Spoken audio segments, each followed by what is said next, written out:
everyone. So exciting. Oh, I see some familiar faces. I see some new faces. My name is Ingrid Ingerson, and I help to run the continuing education program at Antioch University. We are so lucky to be with you today in community. We do have a question and answer, a Q&A at the end of this workshop and presentation, but we ask that you hold your questions until the end because we have so much amazing content to get to. And then you can type your question into the chat, or you can unmute yourself at that time. Hi, everyone. Can everyone hear me okay? Perfect.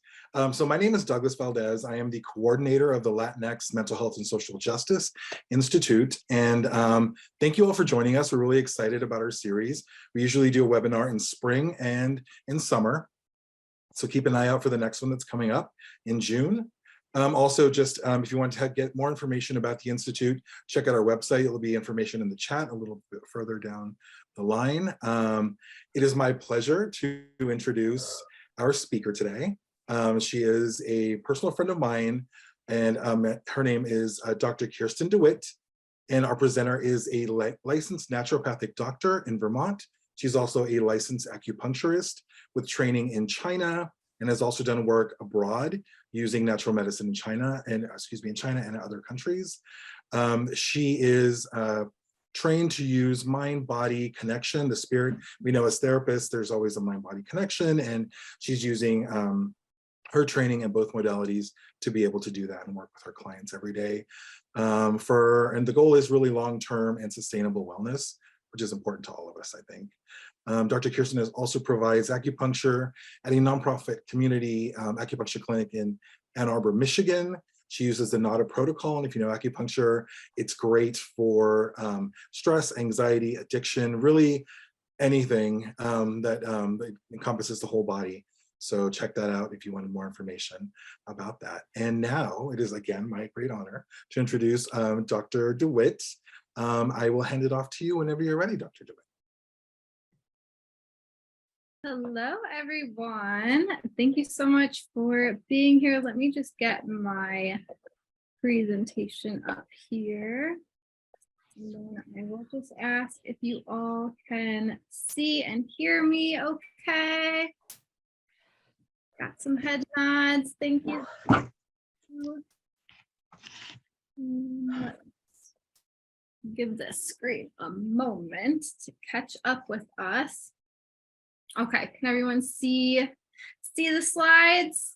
We're all good? Okay, great. So just like Douglas said, if you have any questions, you can put them in the chat, but we're gonna try to save it till the end just because there is a lot of information to get through.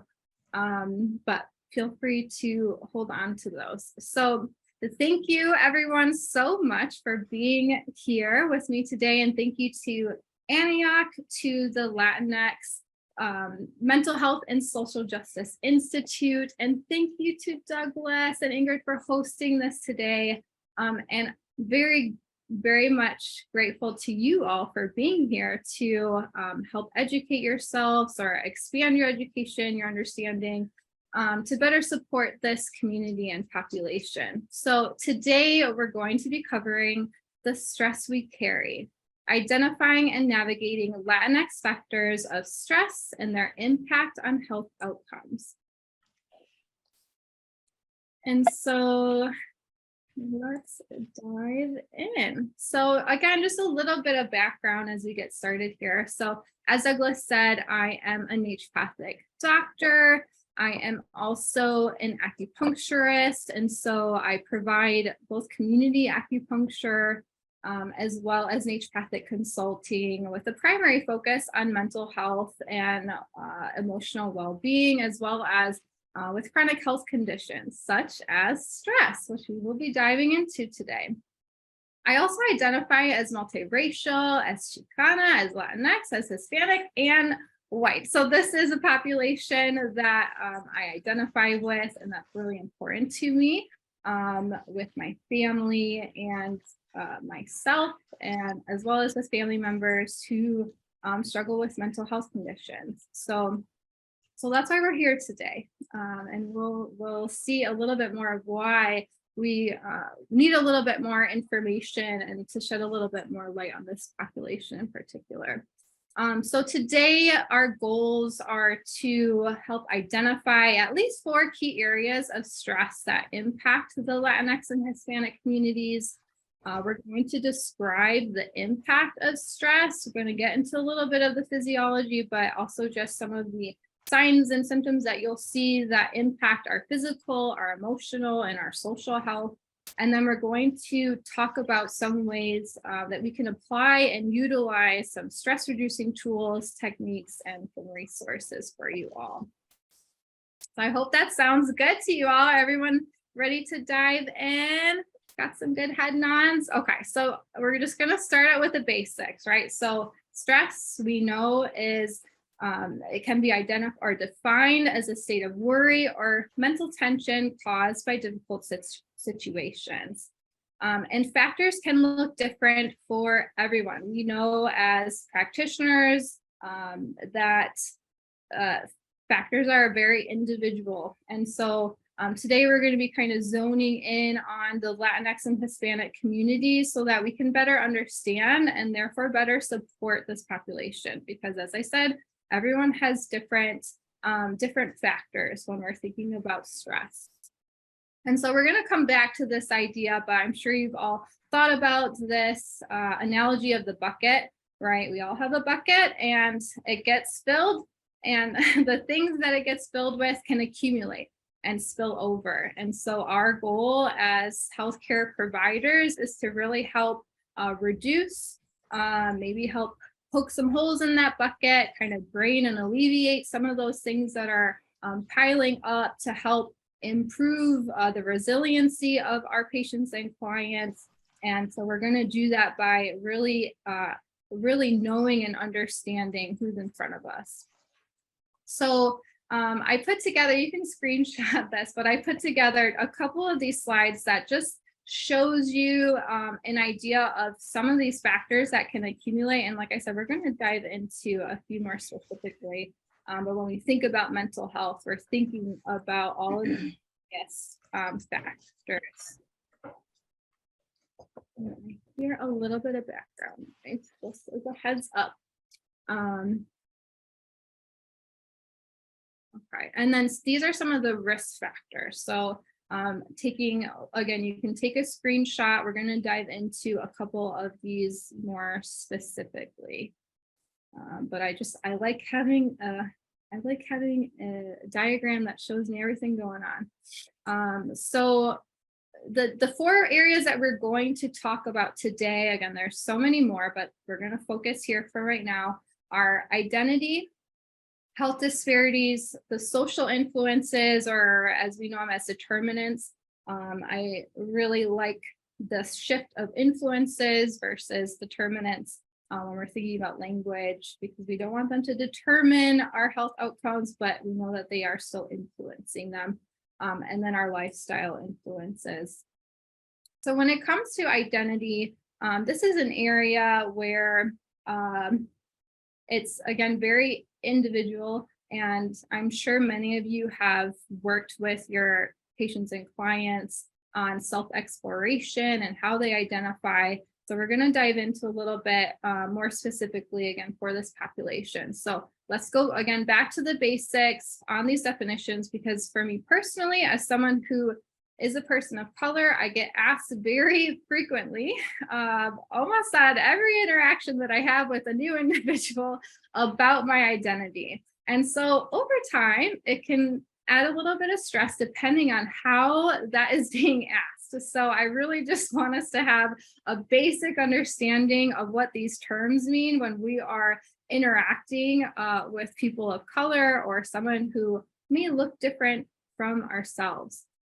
So again, just back to the basics, race, and some of these have definitions that, mean different things to different people. We're just going with Webster's dictionary here. So race refers to a group sharing some outward physical characteristics and some commonalities, some of culture and history, whereas ethnicity is a little bit more geared towards the cultural and traditional and familial bonds that that people share or a community might share. And then nationality, again, this is one where it can vary depending on where someone is from, but it tends to relate to the nation in which someone belongs to. So again, just having an understanding of the terms that we're using. Often I get asked about my nationality, and I tell them I am, of the United States of America. I was born in Michigan. They're like, no, where are you from? And what they are really trying to ask me is what my ethnicity is. And so that can be frustrating on both sides. Being someone who is educated in this, I generally know what they're asking me, but this can be a challenging conversation for many people. So I've been asked, what color am I? All sorts of interesting questions around this. So again, we're talking about stress, and these little miscommunications or misunderstandings can really accumulate. And then when we dive in a little bit more specific into the Latinx and Hispanic populations, it's a very diverse community. So Latinx is a gender neutral term, and it's referring to someone who is native of or descends from a Latin American country. Whereas Hispanic is referring to someone of a Spanish speaking country. And the reason why that distinction is there is because they're referring to different groups. There can be overlap. So like I mentioned, I can identify as Latinx, I can identify as Hispanic, I can identify as Chicanx, which is a gender neutral term to refer to someone who is native or descends from Mexico and who lives in the United States. My mother's ancestry is Mexican. And so it really depends on where the person is from. Again, this can be important when we're talking about our identity. We want to not misidentify our patients, our clients, again, as it can really impact our feeling of safety, our feeling of comfort with our providers. So 19% of the US population are within or identify as Latinx or Hispanic, and it's a growing percentage. So we'll be seeing more people, and we are hoping to, and we'll get into it when we talk about disparities, why it's important to really understand this population group. And just to emphasize how diverse the population here, this is just an idea, right? This isn't covering all of the various Latinx and Hispanic people that are living in the United States. But just to give you an idea, 62% identify with Mexican background, 9.5% Puerto Rican background, about 4% of Salvadorian background, 4% Cuban, 3.5% Dominican, and 2.5% Guatemalan, and on and on and on. So this is just an idea of how diverse this group is, because when we think about culture and we think about identity, it's going to vary depending on their background. And about a third of Hispanic Latinx identify as multiracial. So that's important to recognize as well. So when we think about identity, we want to think about the labels that both we put on ourselves and that are being put on us by others, the roles that we might take on that are impacted by our family, our society, gender, culture, the stereotypes that might come along with our identity, the cultural norms and expectations, lack of representation can really impact how we feel about our identity. Racism and discrimination, of course, microaggressions, like not being able to ask appropriately where someone is from or their ethnicity, exclusion, and then adding into that being multiracial, maybe being white presenting. I had a patient who that was a stressor for them, was They identified as Latinx, but they were white presenting, and they felt a sense of exclusion and again, the struggle with identity, and then being misidentified. These can all really impact our sense of identity. And then diving into health disparities. So we know health disparities to be preventable differences in the burden of disease, injury, violence, and opportunities to achieve optimal health that are experienced by socially disadvantaged populations. So when we think about the Latinx and Hispanic population, we're thinking about the language and cultural barriers. So when our providers aren't culturally aware or curious, or maybe making assumptions. We think about education access and the quality of education. So 71% of the Latinx or Hispanic community receive a high school diploma, compared to 94.6% of non-Hispanic whites. And we think about income differences. So the average median household income of our Hispanic and Latinx communities is about $55,000 compared to $75,000 with our non-Hispanic whites. And then we have higher rates of poverty as well. Lower access to insurance. We are the highest uninsured rates of any other racial or ethnic group in the United States. And again, we make up 19% of the US population. And then lack of access to preventative care, which we know with mental health, that the earlier intervention is done, the better health outcomes are. So lack of access to preventative care. We also have higher rates of obesity, higher rates of low birth weight, and there's other factors such as higher rates of single parent households, having children at younger ages, and the stress that can come with being of undocumented legal status, of course. And then thinking more specifically in relationship to mental health within the Latinx and Hispanic communities are the stigma around mental health and treatments that can be cultural, that can be familial. We think about the mental distress relating to immigration and acculturation, having to adapt to a completely different culture and environment from what you're used to.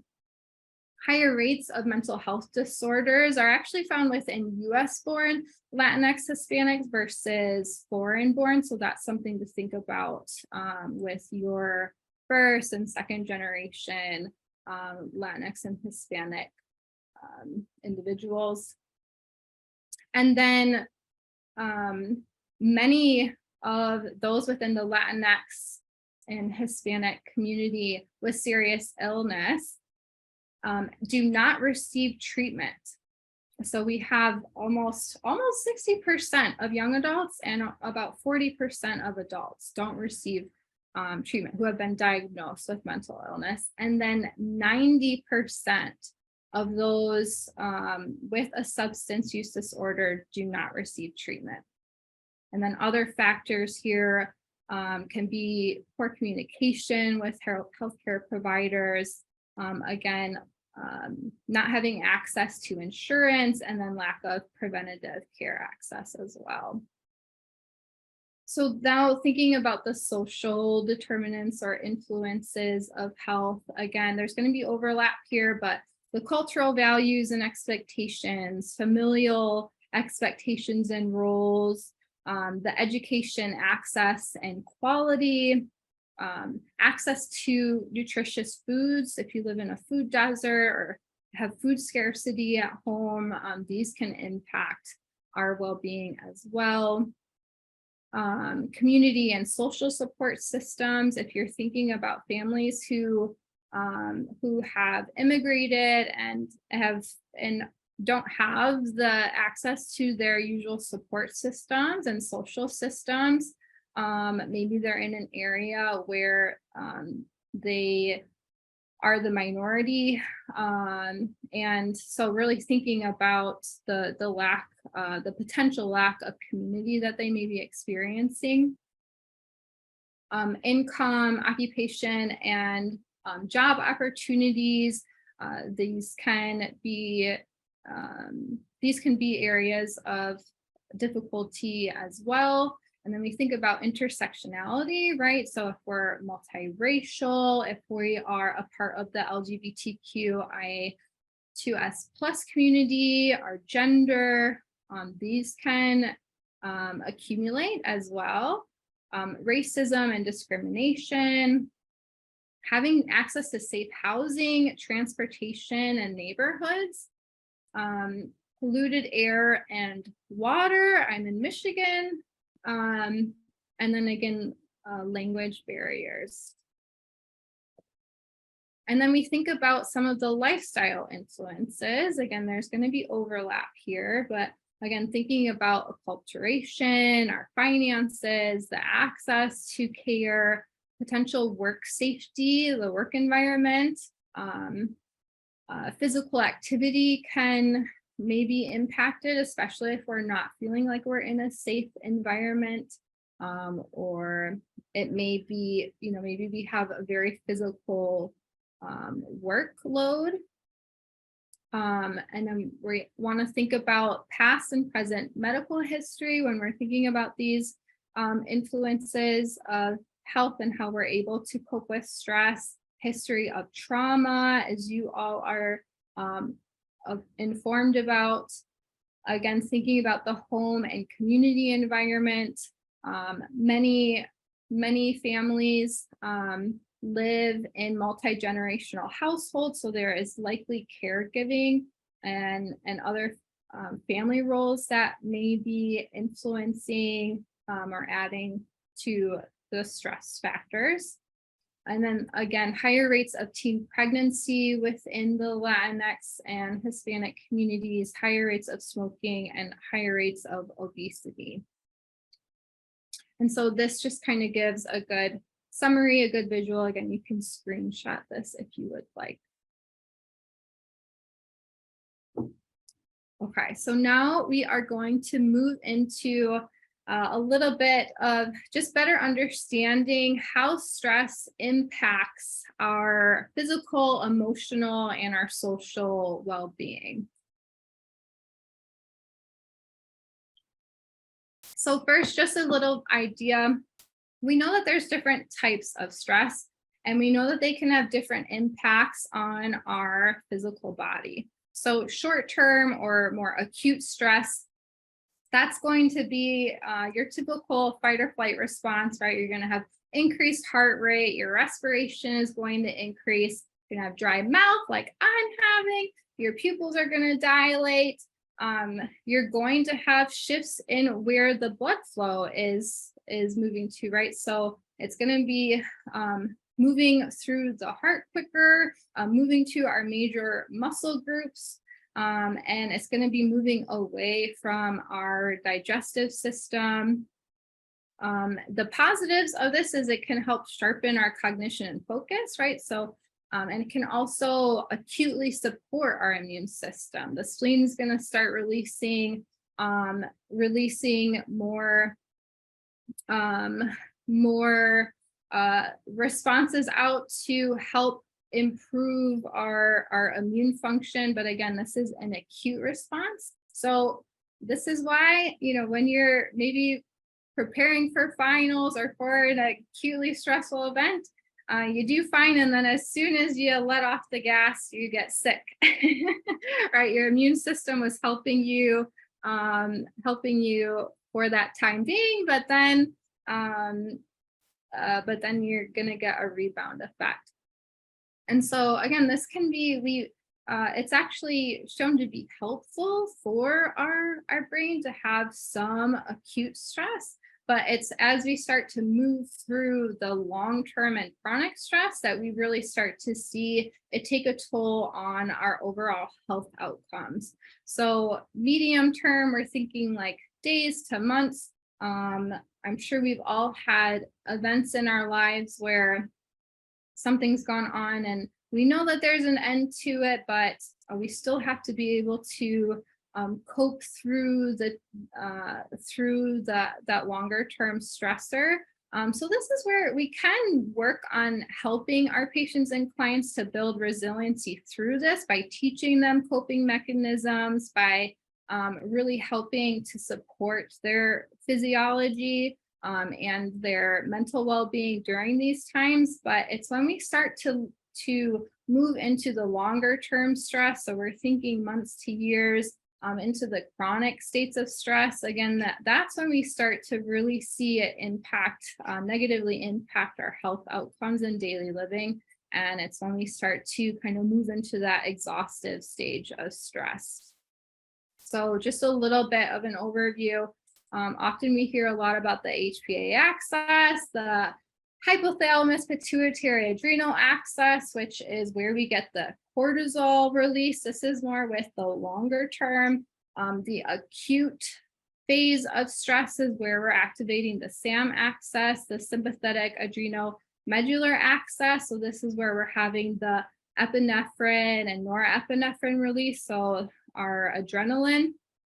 And these two kind of play into one another. So we really want to help support both sides of these pathways because they can start to take a toll, and we'll see a little bit more systemically because everything is connected.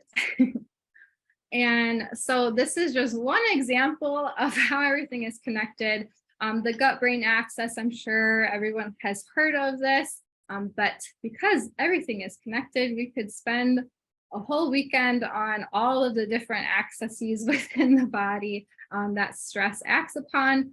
But this is just another one to be aware of because there is a bidirectional pathway. And so that means that our gut health can also impact our brain health. And that means that it can impact our ability to respond to and manage stress as it comes up. So this is why it's really important to have people on the healthcare team when you're working with your patients and clients who can help look at things on a holistic point of view and kind of help with that gut health so that they're able to manage those stressors and improve their ability to respond in a more helpful way. So just a little bit of an overall idea of how stress can impact our health. So it can, because like I mentioned, cortisol, it can impact cortisol release as well as adrenaline.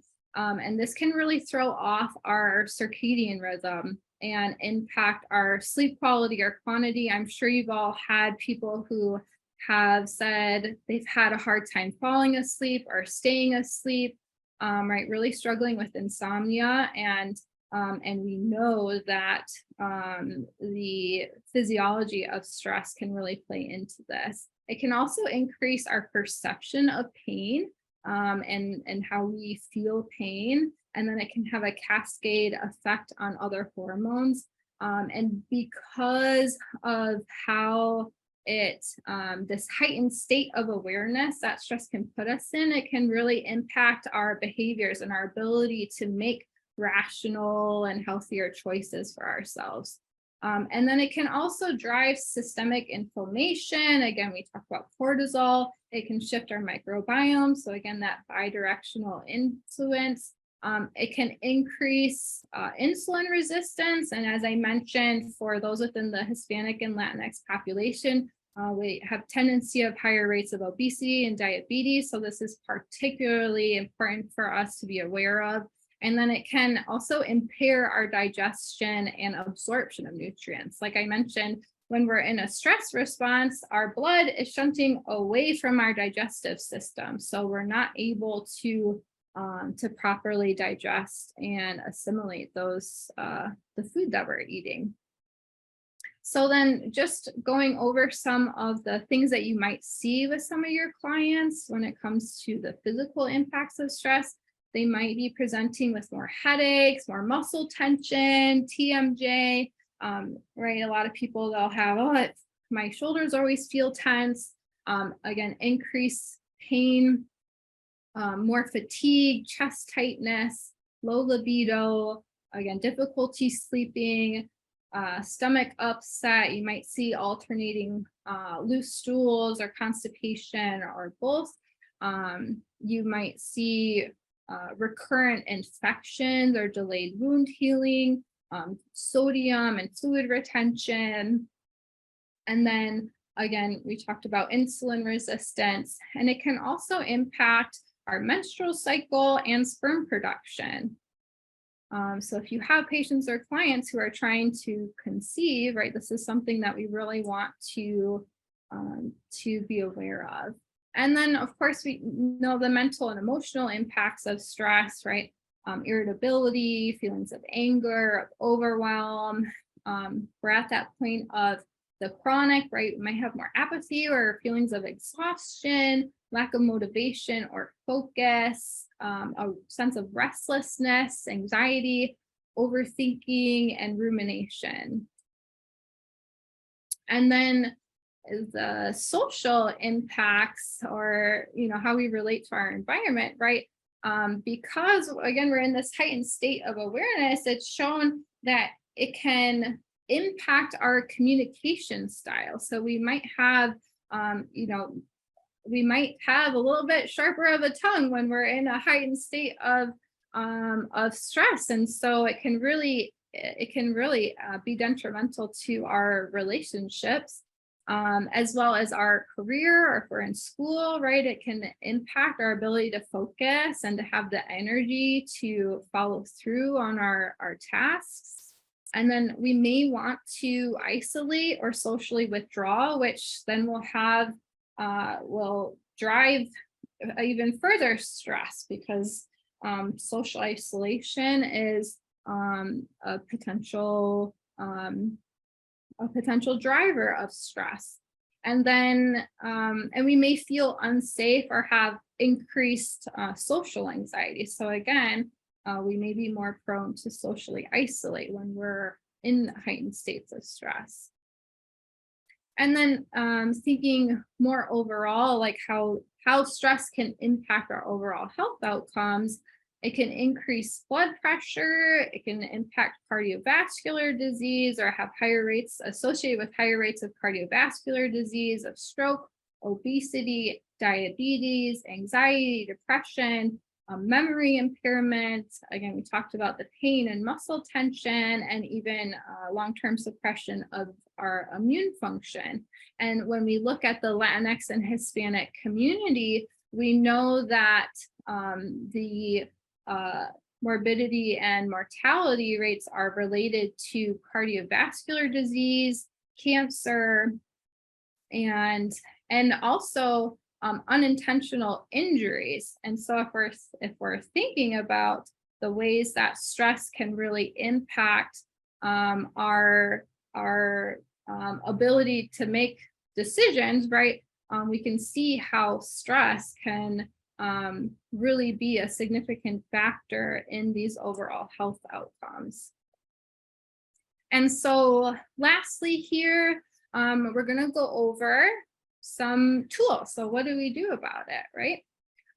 So these are, right, we want to do the opposite of those things that we talked about before.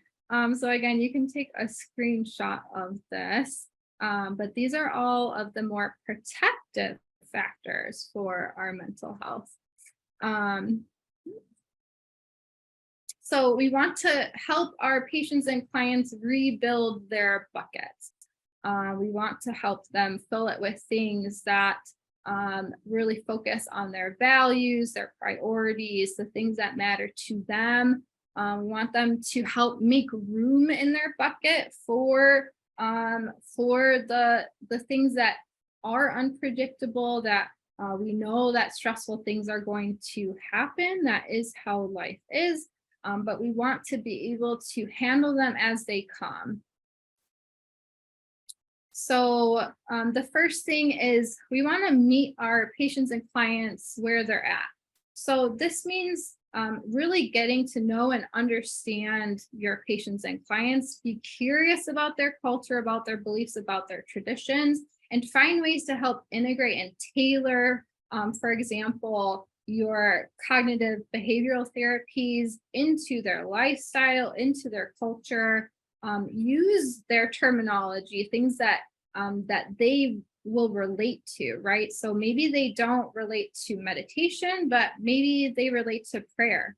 Maybe it's the opposite. Maybe they have a bad, experience with religion, and so maybe meditation is a more appropriate word for them. But use the words, right? Reflect back to them the words that they've been using, and really take note of their culture and their beliefs. Don't just assume, because again, there is a very large diversity within the Latinx and Hispanic community, and everyone has different traditions, different cultures, different backgrounds. So we don't want to assume. We want to just get curious and appropriately ask about the things that matter to the person sitting in front of you. And then the next thing that we want to do, as long as it's within your comfort, we want to provide them with resiliency practices and tools. So we'll dive into a couple of these here in a minute, but things like breathing techniques, progressive muscle relaxation technique, right? I mentioned how stress can impact muscle tension. So this can be a really nice tool to help bring awareness back into the body and kind of assist them in relaxing their muscles. And I like to have them do this either before bed or even as they're getting up in the morning, and to do little daily check-ins throughout the day. We can do that right now, right? Take a quick body scan of yourself, check in on your jaw, on your shoulders. Are you holding your breath, right? Take a nice deep breath in to help loosen up your belly, kind of shaking out your arms, your hands, right? So even just helping them and encouraging them to do small little check-ins can be really helpful on just bringing that nervous system and endocrine system and their GI, all of those things back to a better state. And then walking is a really simple tool if they have a safe environment, if they're comfortable with their area, or if they have access to a park that they're comfortable in, encouraging them to take a friend, take a walking buddy with them. What we really want to do, we've seen with walking that it can be really helpful with helping us process stress. And so we want them to look upwards and kind of scan the environment. This eye movement can really be helpful, again, in helping our body manage stress. And if they can be in nature, then that's going to, as I'll show you, that will help even more. Adding in some vagal tone exercises, again, meditation or prayer, whatever resonates with them. We can find ways to tailor these things to the person in front of us. Encouraging the healthy foundations, which we'll talk about, and then creating a plan for that more acute stress. So breathing techniques, there are so many out there. Two of my favorites are the physiological sigh and belly breathing. Most people are familiar with box breathing. It's that like 4x4 breathing, which is very simple to remember. And then another one being the 4x7x8, which is just 4 breaths in, holding for 7, and then exhaling for 8. But the physiological sigh is one of my favorites because it's very quick. It only takes a couple of times to help get yourself to a more neutral place so that you can make more rational decisions. And again, that is really what's going to help change our health outcomes long term. So the physiological sigh, if you haven't heard of it, it's basically taking 2 inhales through the nose and then 1 long exhale through the mouth. And so it's a little bit like this. If you want to do one with me, feel free. So again, just 1 inhale through the nose, followed by a 2nd inhale through the nose, and then 1 long exhale through the mouth. And if you do it just a couple of times, you can already start to feel how it really helps to bring you to a nice neutral place.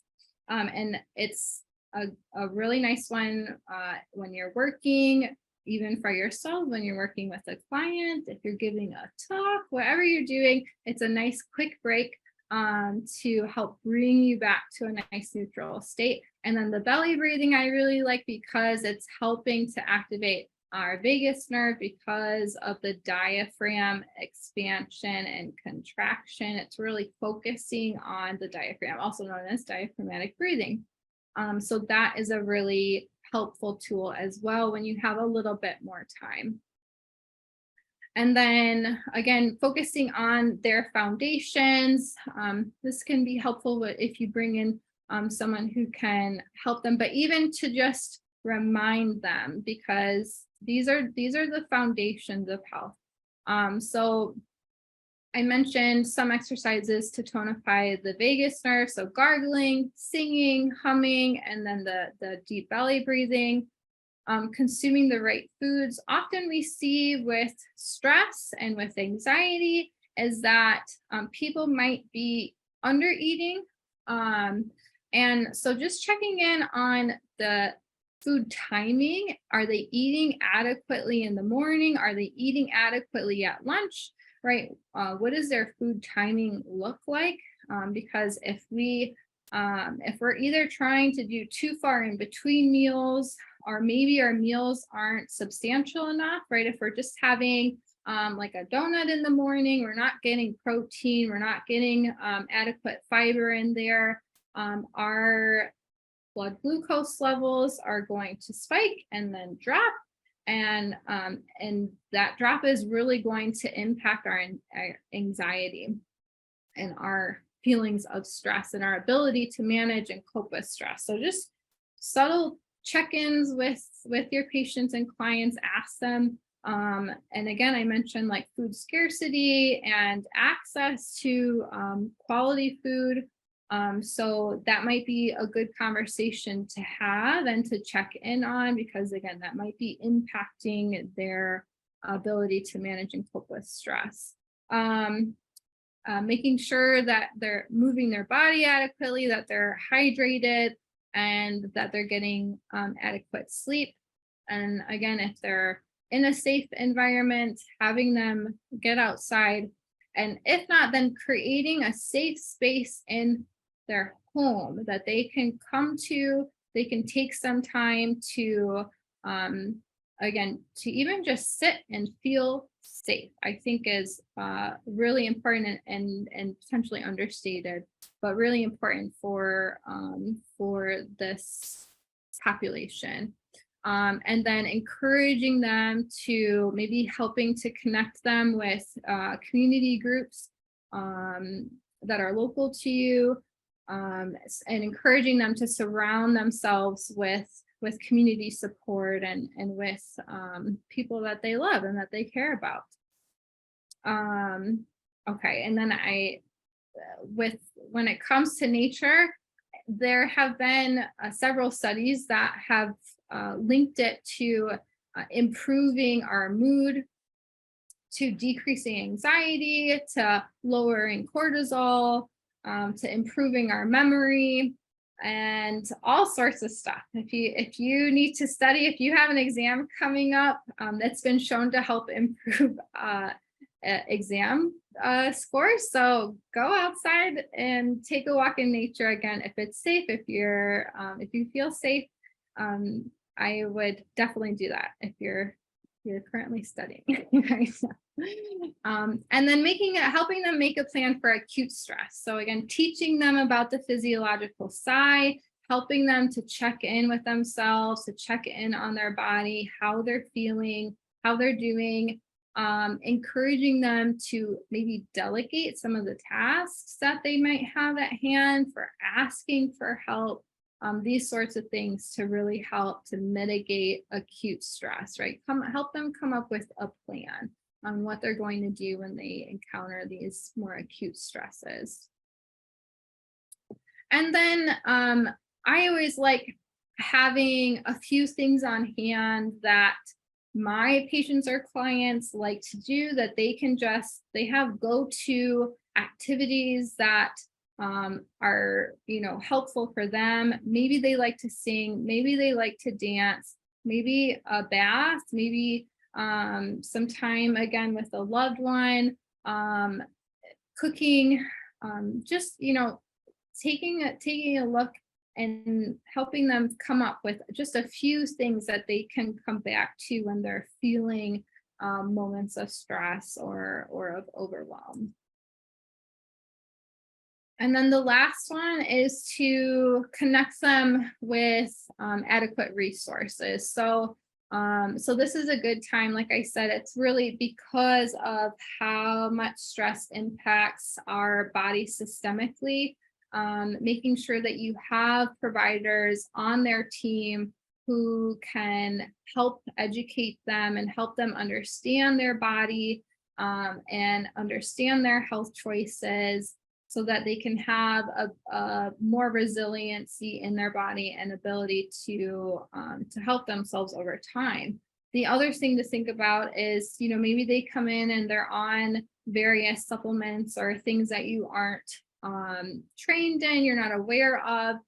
That's a good time to also refer to either a naturopathic doctor, a traditional Chinese medicine practitioner, an integrative provider, someone who is educated and might be able to help them, because again, the Latinx and Hispanic community is so diverse, but many people turn to natural medicines and things, and so helping them to understand how they work and working with them with the tools that they're already familiar with, so that they can, better utilize those things. And same thing when it comes to nutrition and dietitians, connecting them with someone who's culturally competent, because really, if we take a look at the traditional foods, they are very healthful and nutrient dense. It's when we start to acculturate and we start to take on some of the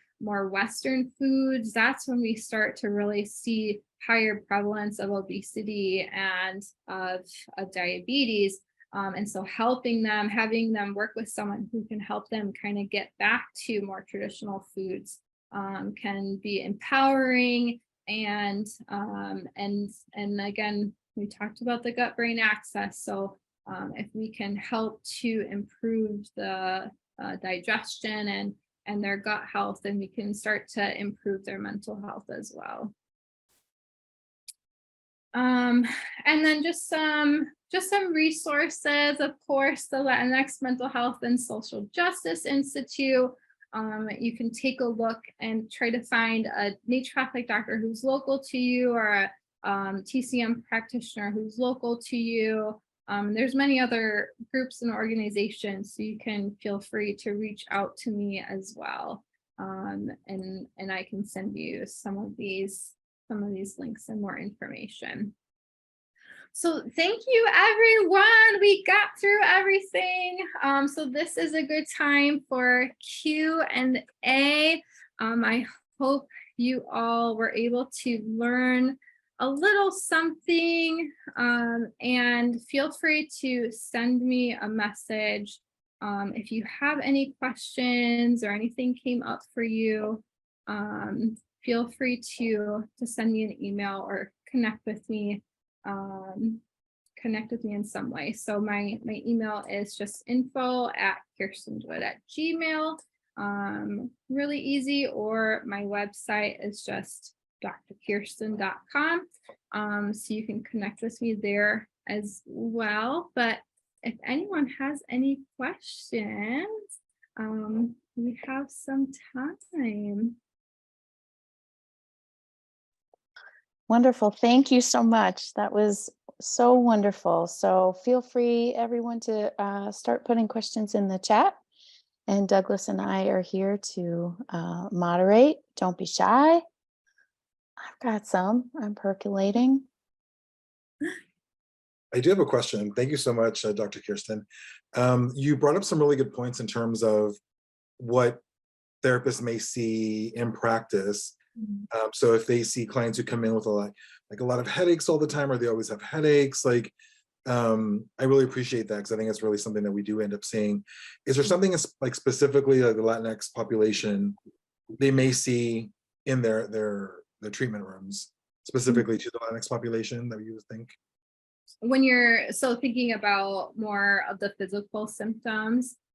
Yeah, something we may not think about as therapists, Yeah, well, I think part of it, and again, it's such a diverse community, right? But some of the issue is actually that they're not communicating these things because, maybe they are not as focused on their physical body. I know with many of my family members, there's very much this sense of like pride, right? With not going to the doctors or not getting treated or not talking about pain or these sort of things.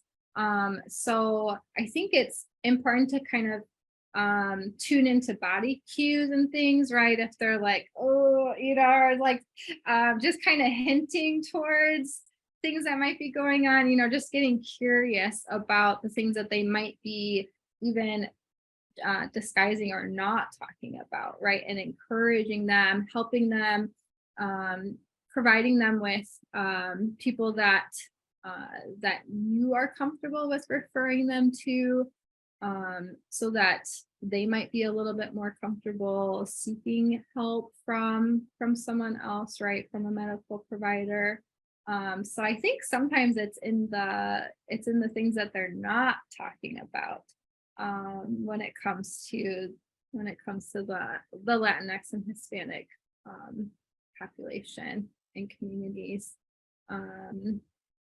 Yeah, that's what comes to my mind, at least. Thank you. Yeah, that's great. That's perfect. I appreciate that. Yeah.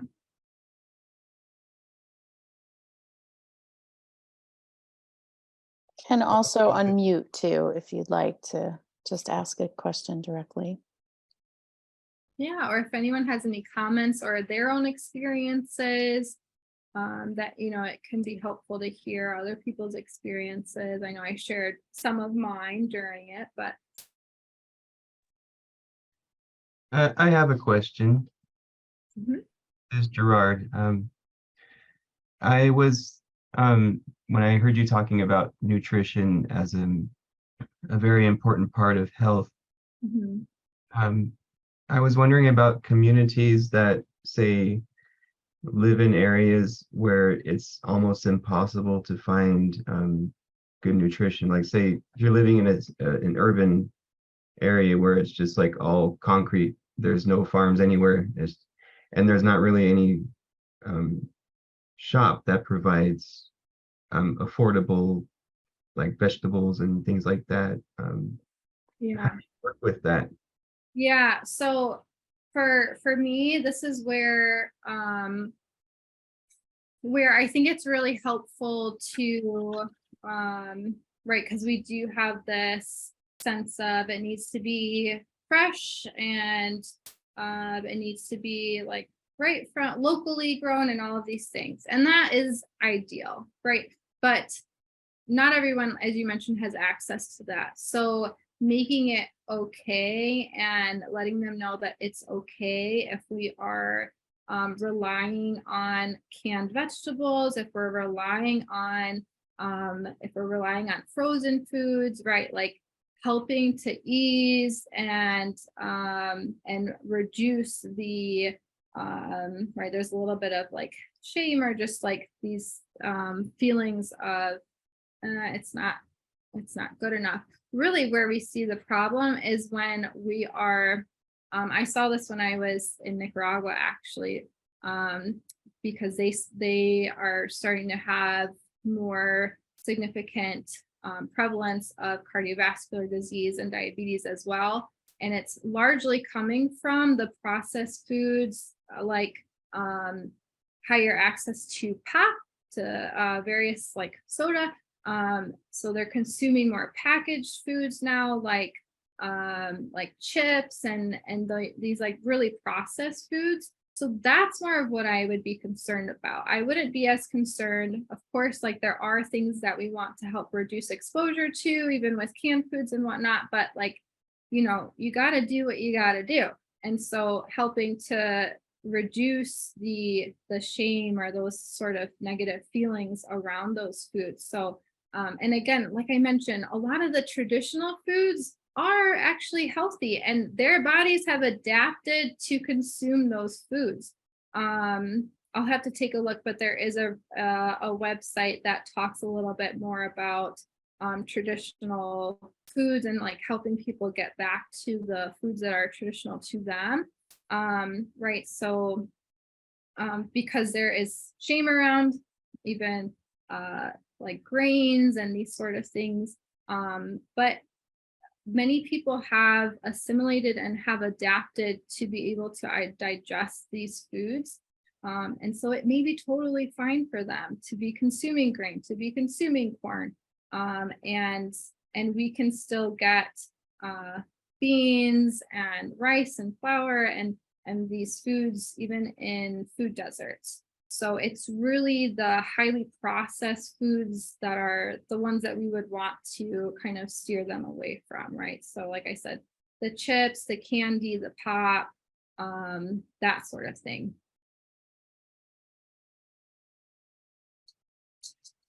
Great. And we have one more question that we can take before the end of our hour together. What is the best way therapists and professionals can become more aware and culturally competent when helping someone of the Latinx community? Mm-hmm.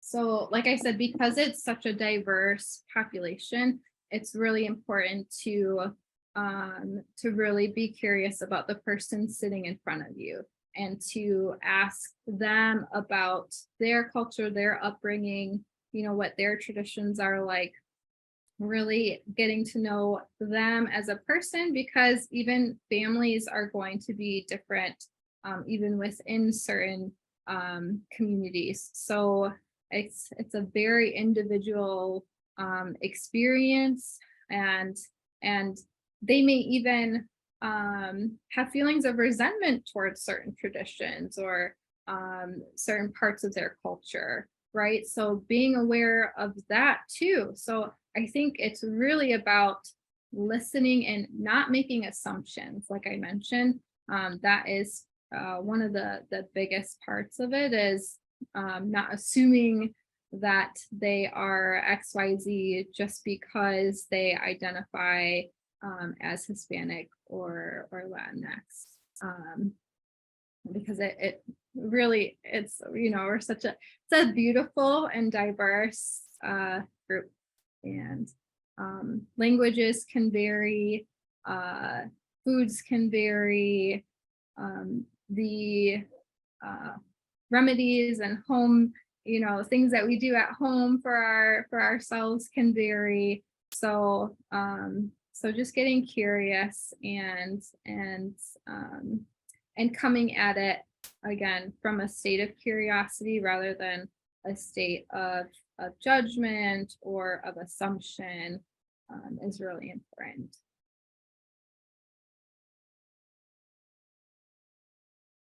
There is a question in the chat, but it is 3 o'clock, so I want to respect people's time and we could perhaps follow up, and there's contact information available if you'd like to reach out at any time. We're so grateful that everybody stopped by today to spend this time with us. And we will follow up. I've got the chat saved, and hopefully we've got this recorded, so we will distribute that as soon as we can. And again, if you have any questions or follow up, we're available. So thanks to all. Thanks for being with us today. Thank you all too. And also, if you wanted more information, please visit our website. It is in the chat. So Latinx Institute at antioch.edu. Just check that out. And just to very quickly answer Gina's question. Awesome. Thank you. Yeah, just to really quickly, you can find an integrative medical doctor, and that way they are, still someone that they would potentially trust, but they're at least trained in some integrative medicine. So that would be one way to kind of help family members like that. Thank you. This is Gina. Thank you for that. I've tried that, and he doesn't trust that either. So okay. But thank you. Please reach out to me. Like I said, and we can chat a little bit more about ideas. Okay. Thank you. Yeah. Well, thank you everyone for being here and for your questions and for your attention today.